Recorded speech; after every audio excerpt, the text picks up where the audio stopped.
नहीं नहीं नहीं नहीं, बल्कि यहाँ कुछ तो गड़बड़ है, जरूर कोई ना कोई गड़बड़।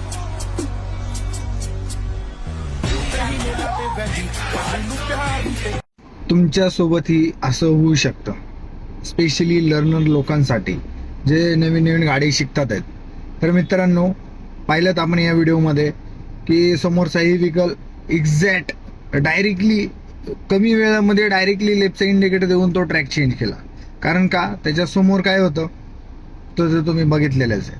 तर तुम्हाला सांगायचं एवढंच आहे की हायवेला नवीन लर्निंग मित्रांनो, हायवेला जेव्हा ड्रायव्हिंग फर्स्ट टाइम आपण चालवत असतो त्या टायमिंगला आपण योग्य डिस्टन्स असणं खूप इम्पॉर्टंट आहे. मी वारंवार सांगत असतो, हायवेला ड्रायव्हिंग करत असताना आपल्याकडनं आहे ना, समोरच्या गाडीत आणि आपल्या गाडीमध्ये चांगला डिस्टन्स असला पाहिजे आहे. आलं का लक्षात? हा, तर डिस्टन्स असेल तर असं एक्झॅक्ट जर आपल्याला डिसिजन घ्यायची वेळ लागली तर आपल्याकडे डिस्टन्स असेल तर आपण पण तेवढ्या प्लॅनिंगनी तेवढा वेळ देऊन इंडिकेटर देऊन आपण लाईन चेंज करू शकतो. तर समोरचा हे व्हेकल जर डायरेक्टली लाईन चेंज करतोय याचा अर्थ समजून जायचं, विश्वासाने थांबायचं नाहीये त्यांच्या पाठीमागे, की आपण समजून जायचं की पुढे काहीतरी प्रॉब्लेम आहे.